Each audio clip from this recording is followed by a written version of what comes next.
ઓડિશાના સંબલપુરમાં પીએમ મોદીએ કુલ 68,000 કરોડ રૂપિયાના અનેક પ્રોજેક્ટનું લોકાર્પણ અને શિલાન્યાસ કર્યો.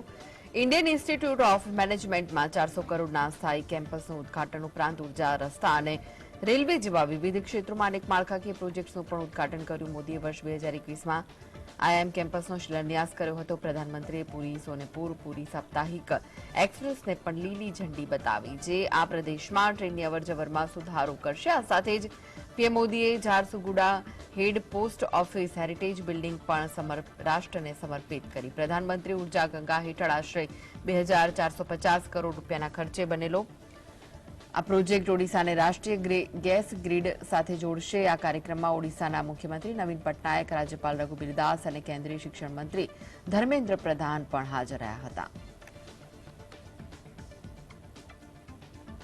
ये परियोजनाएं ओडिशा में सुविधाओं के साथ साथ यहां के नौजवानों के लिए रोजगार के हजारों नए अवसर भी लाने वाली है.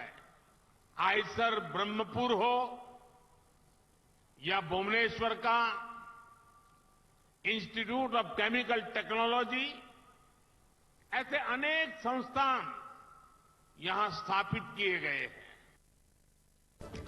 તો કોંગ્રેસના અધ્યક્ષ મલ્લિકાર્જુન ખડગે ફરી એકવાર વડાપ્રધાન મોદી અને ભાજપ ઉપર નિશાન તાક્યું. ખડગે દિલ્હીના રામલીલા મેદાનમાં ન્યાય સંકલ્પ સંમેલનને સંબોધિત કરતા કહ્યું કે બધા સાથ આપો, નહીતર મોદીના ગુલામ બની જશો.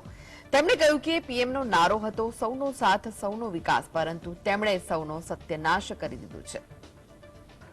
કોંગ્રેસ અધ્યક્ષ મલ્લિકાર્જુન ખડગે દિલ્હીના રામલીલા મેદાનમાં ન્યાય સંકલ્પ સંમેલન અંતર્ગત પાર્ટી કાર્યકર્તાઓને સંબોધિત કર્યા. લોકસભા ચૂંટણી પહેલા ઉત્તરાખંડ અને ઓડિશા બાદ આ તેમનું ત્રીજું કાર્યકર્તા સંમેલન હતું. આ દરમિયાન તેમણે ભાજપ અને મોદી સરકાર ઉપર આકરા પ્રહાર કર્યા. ખડગેએ કાર્યકરોને સંબોધતા કહ્યું કે રાહુલ ગાંધી જનતાના હક માટે લડી રહ્યા છે. જે લડાઈ કોઈ એક માટે નથી, પરંતુ બંધારણની રક્ષા માટેની છે. જો તમે લડાઈમાં કોંગ્રેસનો સાથ નહીં આપો તો મોદીના ગુલામ બની જશો. हर कांग्रेसमैन में, हर कांग्रेस के लोगों में ये जोश आना चाहिए. ये लड़ाई सिर्फ किसी के लिए नहीं है, ये लड़ाई है देश के डेमोक्रेसी को बचाने का, देश के लोकतंत्र को बचाने का, देश के संविधान को बचाने का ये लड़ाई है. अगर इस लड़ाई में अगर आप फेल हो गए तो परमानेंटली समझो आप मोदी के गुलाम हो जाएंगे. ખડગેએ કહ્યું કે દેશના સરકારી વિભાગોમાં 30 લાખ પદ ખાલી છે. પીએમ મોદીનો નારો હતો કે સૌનો સાથ સૌનો વિકાસ, પરંતુ તેમણે સૌનું સત્યાનાશ કરી નાખ્યું. गरीब लोग आएंगे, नौकरियों में जाएंगे, तो उन्होंने यही किया, ये बंद करके गरीबों को पेट भी नहीं भरना, वैसा कॉन्ट्रैक्ट बेसिस में, डेली वेजेस में ये कर रहे हैं. तो और ये गरीबों की भलाई, सबका साथ क्या है वो? सबका साथ सबका विकास. अरे वो जान दो भाई, सबका साथ सबका विकास, लेकिन मोदी ने कर दिया सबका सत्यानाश. દિલ્હીમાં કોંગ્રેસનું આ સંમેલન લોકસભા ચૂંટણીના ભાગરૂપે યોજવામાં આવ્યું. દિલ્હીમાં લોકસભાની 7 બેઠક માટે આમ આદમી પાર્ટી અને કોંગ્રેસ વચ્ચે ગઠબંધન હજુ સુધી થયું નથી. તેવામાં મનાઈ રહ્યું છે કે કોંગ્રેસ તમામ 7 બેઠકો પર પોતાનો ઉમેદવાર ઉભા રાખશે. Bureau report, GSTV. તો લોકસભા ચૂંટણી આવે અને વિવાદિત નિવેદન ન હોય તેવું બને જ નહીં. ચૂંટણી સમયે તો વિવાદિત નિવેદનની લહેર ચાલતી હોય છે. પક્ષ વિપક્ષ એકબીજાને નીચા દેખાડવા નિમ્ન કક્ષાના શબ્દોનો પ્રયોગ પણ કરતા ખચકાતા નથી, પરંતુ પોતાના કાર્યકરોની કોઈ શ્વાન સાથે સરખામણી કરે તો કેવું લાગે, જોઈએ આ અહેવાલમાં. લોકસભા ચૂંટણી પૂર્વે પક્ષ અને વિપક્ષ વચ્ચે આરોપ પ્રત્યારોપનો દોર શરૂ થઈ ગયો છે. હાલ અનેક પ્રતિષ્ઠિત નેતાઓ દ્વારા વિવાદિત નિવેદનો આપી રાજનીતિ કરવામાં આવી રહી છે. દિલ્હીના રામલીલા મેદાનમાં આયોજિત ન્યાય સંકલ્પ રેલીના આયોજન દરમિયાન કોંગ્રેસ પ્રમુખ મલ્લિકાર્જુન ખડગે કાર્યકર્તાઓને સંબોધિત કરતા કેન્દ્ર સરકાર ઉપર હુમલો કર્યો. બૂથ લેવલના કાર્યકર્તાઓથી લઈને વરિષ્ઠ નેતાઓની ઉપસ્થિતિ દરમિયાન મલ્લિકાર્જુન ખડગેએ હુંકાર ભરતા પોતાના કાર્યકર્તાઓને શ્વાન સાથે સરખામણી કરી. एक हमारे पास कहावत है, जब आप बाजार में जाते हो तब अच्छा एखादा कुत्ता खरीदना है या किसी प्राणी को लेना है, किसी जानवर को लेना है, तो लोग जानवर के बाजार में जाके सब छानबीन करते हैं। अगर ईमानदार एक प्राणी को भी लेना है तो उसका कान पकड़ के ऐसा ऊपर उठाते हैं। ऊपर उठाने के बाद अगर वो भोगता है तो ठीक है, अगर कोई करता है तो ठीक नहीं, कोई लेता नहीं उसको। तो आप भी सिलेक्शन करते वक्त जो भोगता है, जो लड़ता है, जो आपके साथ रहता है, उसको ले लो, उसको बूथ लेवल कमेटी का एजेंट बनाओ। કોંગ્રેસના રાષ્ટ્રીય અધ્યક્ષ મલ્લિકાર્જુન ખડગેએ કાર્યકર્તાઓને સંબોધિત કરતા પોતાના કાર્યકરોને લોકસભા ચૂંટણીમાં વધુ મહેનત કરવા નિર્દેશ આપ્યા. સાથે જ ચૂંટણી દરમિયાન બૂથનું કામ યોગ્ય વ્યક્તિને સોંપવા આહવાન કર્યું. મત ચોરી બાબતે પણ ખડગેએ ભાજપ સામે કટાક્ષ કર્યો. वो अंदर वाले ऑफिसर जो उन्हीं के होते हैं, चुन चुन के डालते हैं, एक 5 मिनट में 10 वोट मारते थे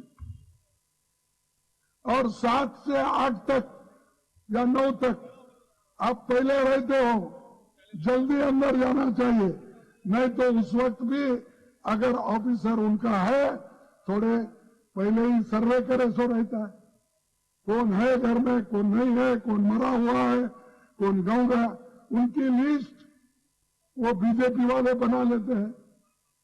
चाहते ही वो 2 घंटे में जितना हो सके उतना मारते हैं। तो इधर ध्यान देना जरूरी है। મલ્લિકાર્જુન ખડગેએ મતદાન સમયે પોતાના કાર્યકરોને વધુ સતર્ક રહેવા દિશા નિર્દેશ આપી ભાજપ સામે આરોપ લગાવ્યા. તો બીજી તરફ આ સમગ્ર બાબતે ભાજપ આઈટી સેલના પ્રભારી અમિત માલવિયાએ ખડગેના નિવેદનની નિંદા કરતા સોશિયલ મીડિયા ઉપર પોસ્ટ કરી પલટવાર કર્યો. લોકસભા ચૂંટણીને ધ્યાને રાખી હાલ પક્ષ વિપક્ષ એકબીજા ઉપર શાબ્દિક પ્રહાર કરતા નજરે પડી છે, પરંતુ પોતાની પાર્ટીના બુથ કાર્યકરોની શ્વાન સાથે સરખામણી કેટલી યોગ્ય છે તે પણ એક સવાલ છે. Bureau report GSTV. દિલ્હીમાં ન્યાય સંકલ્પ કાર્યક્રમમાં સંબોધન દરમિયાન કોંગ્રેસના અધ્યક્ષ મલ્લિકાર્જુન ખડગેએ જણાવ્યું કે થોડા સમય પહેલા ભાજપના લોકો નીતિશ કુમારની ટીકા કરતા હતા. આજે આ લોકો તેમની સાથે છે, પરંતુ કોંગ્રેસ પાર્ટી કોઈની ટીકા કરતી નથી. રાહુલ ગાંધી કહે છે કે અમે તો મોહબ્બતની દુકાન ખોલી છે, જ્યારે ભાજપ નફરતની દુકાન ખોલી છે. તેમણે દાવો કર્યો કે ભાજપ દેશમાં નફરત ફેલાવે છે, અમે લોકોમાં ભાઈચારો અને મોહબ્બતની વાત કરીએ છીએ. वही नीतीश जी को गालियां दिए, वही फिर अब नीतीश जी को गले लगा ले रहे हैं। और मोदी जी की भी यही आदत है, वो बात नहीं करते, अंदर से सबको काट देते हैं। ये मुख में राम, बगल में छुरी रख लेके निकलते हैं, सबको काटते फिरते हैं। राहुल गांधी जी ने यही बोला, हमने तो मोहब्बत की दुकान खोली है, कोई भी आ सकता है। ये लोग द्वेष की दुकान खोली है, हेट की दुकान खोली है। પશ્ચિમ બંગાળમાં કોંગ્રેસ અને તૃણમૂલ કોંગ્રેસ વચ્ચે બેઠકોની વહેંચણીના મુદ્દે ડખો પડ્યો, ત્યારે મમતા બેનર્જીએ લીધેલા અત્યંત આકરા વલણે કોંગ્રેસના નેતાઓને સ્તબ્ધ કરી દીધા. મમતા બેનર્જીએ કોંગ્રેસને ઝાટકી નાખતા કહ્યું છે કે કોંગ્રેસ 300 લોકસભા બેઠક પર ચૂંટણી લડવાની વાત કરે છે, પણ તેનામાં 40 બેઠકો જીતવાની પણ તાકાત નથી. મમતાએ તો કટાક્ષ પણ કર્યો કે કોંગ્રેસે તૃણમૂલ કોંગ્રેસ કે બીજા પક્ષો સાથે લડવાના બદલે ભાજપને ઉત્તર પ્રદેશ અને મધ્યપ્રદેશમાં હરાવીને બતાવવું જોઈએ. મમતાના પ્રહારો ચમચમી જવાય એવા છે, પણ કોંગ્રેસના ઘણા નેતા તેને વાસ્તવિક માને છે. કોંગ્રેસ અને ભાજપ વચ્ચે સીધી ટક્કર છે એવા રાજ્યો પર વધારે ધ્યાન આપીને ભાજપને હરાવવા માટે પ્રયત્ન કરવાના બદલે કોંગ્રેસ ઉત્તર પ્રદેશ, પશ્ચિમ બંગાળ સહિતના રાજ્યોમાં પોતાની તાકાત વેડફી રહી છે. એ વાત સાથે આ નેતા સંમત છે.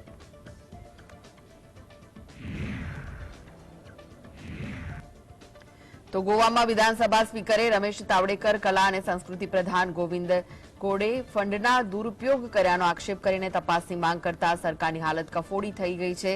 તો ભાજપના જ બે નેતા સામસામે આવી જતા સ્થાનિક નેતાગીરી પણ ડેમેજ કંટ્રોલમાં લાગી છે. ગોડે પહેલા કોંગ્રેસમાં હતા, પણ ચૂંટણી પહેલા જ ભાજપમાં જોડાયા.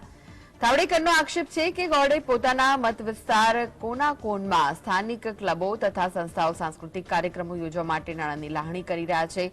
પ્રોટોકોલ પ્રમાણે તેમણે બીજા ધારાસભ્યના મત વિસ્તારમાં નાણાંની ફાળવણી કરતા પહેલા સ્થાનિક ધારાસભ્ય એટલે કે તાવડેકરને જાણ કરવી જોઈએ, પણ ગોડે એવી તસદી લીધી નથી. ગોડે કાર્યક્રમ યોજાયા જ નથી તેના માટે ફાળવણી કરી હોવાનું બતાવીને બારોબાર સરકારી નાણાં ચાઉ કર્યા હોવાનો આક્ષેપ પણ તાવડેકરે કર્યો. જુલાઈમાં ભારે વરસાદ વખતે તેમણે ફેસ્ટિવલ યોજાયા હોવાનું બતાવ્યું છે.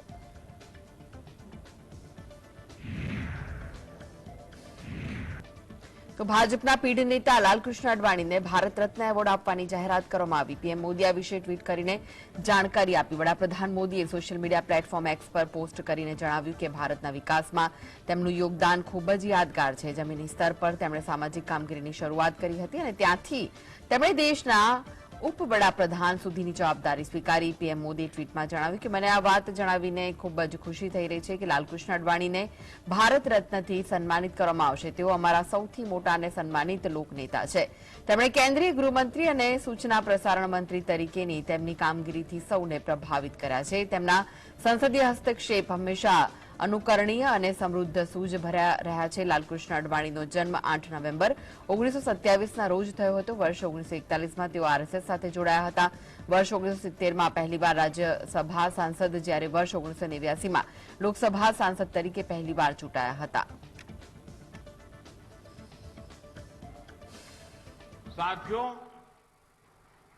आज देश ने अपने एक महान सपूत पूर्व उप प्रधानमंत्री लाल कृष्ण आडवाणी जी को भारत रत्न देने का भी निर्णय लिया है.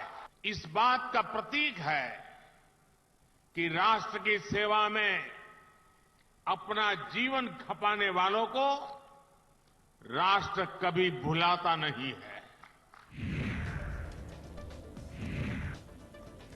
તો ભાજપના વરિષ્ઠ નેતા અને પૂર્વ નાયબ વડાપ્રધાન લાલકૃષ્ણ અડવાણીને ભારત રત્ન એવોર્ડથી સન્માનિત કરવામાં આવશે. કેન્દ્ર સરકારે તેમને સર્વોચ્ચ નાગરિક સન્માન આપવાની જાહેરાત કરી. ભારત રત્નની જાહેરાત બાદ 96 વર્ષે લાલકૃષ્ણ અડવાણીએ કહ્યું કે આ મારા માટે ગર્વની ક્ષણ છે.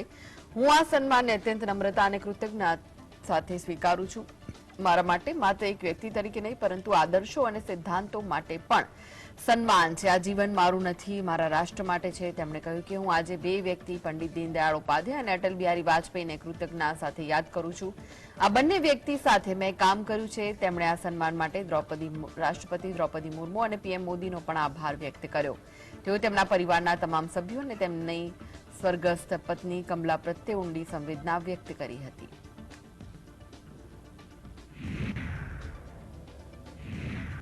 તો ભાજપના વરિષ્ઠ નેતા લાલકૃષ્ણ અડવાણીને ભારત રત્ન આપવાની જાહેરાત બાદ તેમના ચાહકોમાં ખુશીની લહેર છે. પીએમ મોદીએ આને પોતાના માટે ભાવનાત્મક ક્ષણ ગણાવી છે. અડવાણીના પરિવારે પણ આ અંગે ખુશી વ્યક્ત કરી. મીડિયાને શુભેચ્છા પાઠવી. ભાજપના દિગ્ગજ નેતાના નિવાસસ્થાનનો વિડીયો જાહેર કરવામાં આવ્યો. વિડીયોમાં લાલકૃષ્ણ અડવાણી તેમની પુત્રી પ્રતિભા અડવાણી સાથે જોવા મળ્યા. સર્વોચ્ચ નાગરિક સન્માનની ઘોષણા પછી બંને હાથ જોડીને મીડિયાનું અભિવાદન કરતા જોવા મળ્યા હતા. લાલકૃષ્ણ અડવાણીને ભારત રત્ન આપવાની જાહેરાત પર તેમની પુત્રી પ્રતિભા અડવાણીએ ખુશી વ્યક્ત કરી. તેમણે કહ્યું કે આજે તે તેમની માતાને ખૂબ જ મિસ કરી રહ્યા છે. લાલકૃષ્ણ અડવાણીના જીવનમાં તેમનું બહુ મોટું યોગદાન હતું. પુત્રી પ્રતિભાએ કહ્યું કે જ્યારે તેમને પિતાને ભારત રત્ન આપવાની જાહેરાત વિશે જાણવા મળ્યું તો તેઓ ખૂબ જ ખુશ થયા. તેમણે કહ્યું કે તેમણે પોતાનું સમગ્ર જીવન દેશની સેવામાં વિતાવ્યું છે.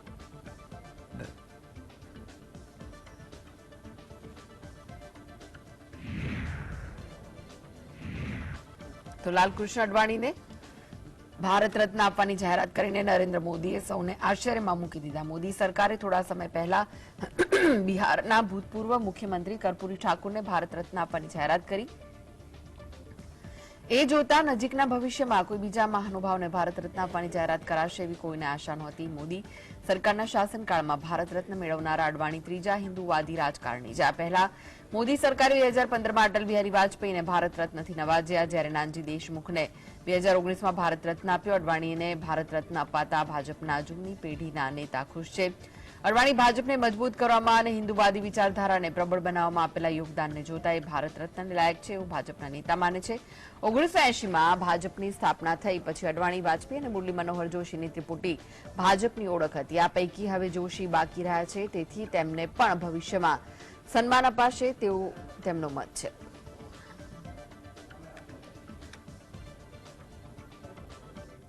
તો મહારાષ્ટ્રના પુણેમાં આવેલી સાવિત્રીબાઈ ફૂલે યુનિવર્સિટીમાં રામલીલા મંચન પર વિવાદ થયો. અહીં માતા સીતા અને રાવણ અંગે કેટલાક વાંધાજનક દ્રશ્યો બતાવવામાં આવ્યા. ફરિયાદ બાદ પોલીસે પ્રોફેસર અને 5 વિદ્યાર્થીની ધરપકડ કરી છે. પુણેની સાવિત્રીબાઈ ફૂલે યુનિવર્સિટીના ફાઇનલ આર્ટ્સ સેન્ટરમાં behind the screen life of the acts playing રામલીલાનું મંચન કરવામાં આવ્યું. પરંતુ મંચન દરમિયાન જ એબીવીપી અને નાટક કરી રહેલા વિદ્યાર્થીઓ વચ્ચે મારપીટ થઈ. એબીવીપીએ આરોપ લગાવ્યો હતો કે નાટકમાં માતા સીતા સાથે સંકળાયેલા ઘણા વાંધાજનક સંવાદ અને દ્રશ્ય હતા. એફઆઈઆર પ્રમાણે નાટકમાં સીતાજીનું પાત્ર ભજવનારો વિદ્યાર્થી સિગરેટ પી રહ્યો હતો અને અભદ્ર ભાષાનો ઉપયોગ કરી રહ્યો હતો. દર્શકોમાં હાજર એબીવીપીના સભ્યોએ નાટક પર વાંધો ઉઠાવ્યો અને તેને અટકાવ્યું હતું. જે બાદ કલાકારોએ તેમની સાથે ધક્કામુક્કી કરી અને મારપીટ શરૂ કરી. કલાકારોનું કહેવું હતું કે આ મંચન રામલીલામાં જુદી જુદી ભૂમિકા નિભાવનારા કલાકારોના બેક સ્ટેજ મજાક મસ્તી પર આધારિત હતું. વિવાદ વધતા આ મામલો પોલીસ સ્ટેશન સુધી પહોંચ્યો. ફરિયાદ બાદ પોલીસે યુનિવર્સિટીના પ્રોફેસર અને 5 વિદ્યાર્થીઓની રામલીલા પર આધારિત નાટકનું મંચન કરીને ધાર્મિક ભાવનાઓને ઠેસ પહોંચાડવાના આરોપમાં ધરપકડ કરી છે. Bureau report, GSTV. અમેરિકાએ તેના 3 સૈનિકોના મોતનો બદલો લીધો. અમેરિકાની એરફોર્સ સિરિયા અને ઇરાકમાં ઈરાન અને તેને સમર્થિત સંગઠનોના જુદા જુદા 85 ઠેકાણાઓ પર બોમ્બમારો કર્યો. આ ઉપરાંત 30 જ મિનિટમાં 7 સ્થળોએ મિસાઇલ મારો કર્યો. અમેરિકાએ લીધો સૈનિકોના મોતનો બદલો. ઇરાક અને સિરિયા પર કર્યો બોમ્બમારો. ઈરાનના 85 ઠેકાણા પર તાબડતોબ હુમલા. 30 જ મિનિટમાં 7 સ્થળોએ મચાવી તબાહી. અમેરિકાએ ઈરાન અને તેના સમર્થિત સંગઠનોના 85થી વધુ ઠેકાણા પર બોમ્બમારો અને મિસાઇલ મારો કર્યો છે. આ હુમલો 5 દિવસ પહેલા જોર્ડન સિરિયા બોર્ડર પર થયેલા ડ્રોન હુમલામાં તેના 3 સૈનિકોના મોતના જવાબમાં કરવામાં આવ્યો. અમેરિકન સેનાએ કહ્યું છે કે તેમના યુદ્ધ વિમાનોએ ઇરાક અને સિરિયામાં ઈરાન રિવોલ્યુશનરી ગાર્ડ અને તેના સમર્થનવાળા મિલિશિયા સંગઠનના 85 ઠેકાણા પર જવાબી કાર્યવાહીમાં હુમલા કર્યા છે. આ દરમિયાન સિરિયામાં 4 સ્થળોએ અને ઇરાકમાં 3 સ્થળોએ મિસાઇલથી હુમલા થયા. આ કાર્યવાહીમાં અમેરિકન એરફોર્સના B-1 strategic bombers command and control centre, rocket missile અને ડ્રોન સ્ટોરેજ સાઇટની સાથે સાથે ઇન્ટેલિજન્સ ઠેકાણાઓને નિશાને બનાવાયા છે. બીજી તરફ સિરિયાની હ્યુમન રાઇટ્સ વોર મોનિટર ઓબ્ઝર્વેટરીનું કહેવું છે કે અમેરિકન હુમલામાં 18 ઈરાની લોકોના મોત થયા છે. જો કે તેની હજુ સુધી પુષ્ટિ થઈ નથી. અમેરિકન સેનાની એર સ્ટ્રાઇક બાદ રાષ્ટ્રપતિ જો બાઇડને જણાવ્યું કે દુશ્મનોને જવાબ આપવો જરૂરી હતો. બાઇડને કહ્યું છે કે અમારા સૈન્ય દળોએ ઇરાક અને સિરિયામાં તે ઠેકાણાઓને નિશાને બનાવ્યા છે જેનો ઉપયોગ IRGC અને તેના સમર્થિત મિલિશિયા અમેરિકન સેના પર હુમલો કરવા માટે કરતા હતા. અમે જવાબ આપવાનું શરૂ કરી દીધું છે અને તે ચાલુ રહેશે. તેમણે કહ્યું છે કે અમેરિકા મિડલ ઈસ્ટ અથવા દુનિયામાં ક્યાંય પણ સંઘર્ષ ઈચ્છતું નથી, પરંતુ તે તમામ લોકો જે અમને નુકસાન પહોંચાડવા માંગે છે તેમને તે વાત જાણી લેવી જોઈએ કે જો તેઓ કોઈ પણ પ્રકારે નુકસાન પહોંચાડશે તો અમે જવાબ આપીશું. બીજી તરફ અમેરિકાના રક્ષા મંત્રી લોયડ ઓસ્ટિને કહ્યું હતું કે આ તો માત્ર શરૂઆત છે. આ પહેલા 28 જાન્યુઆરીએ જોર્ડન સિરિયા સરહદ પર આવેલા અમેરિકન બેઝ ટાવર 22 પર બેલેસ્ટિક મિસાઇલોથી હુમલા થયા હતા, જેમાં 3 અમેરિકી સૈનિકના મોત થયા હતા જ્યારે ઘણા ઘાયલ થયા હતા. આ હુમલા બાદ બાઇડન સરકારે સિરિયા અને ઇરાકમાં રહેલા ઈરાનિયન ઠેકાણાઓને નિશાને બનાવવાના પ્લાનને મંજૂરી આપી હતી. Bureau report, GSTV.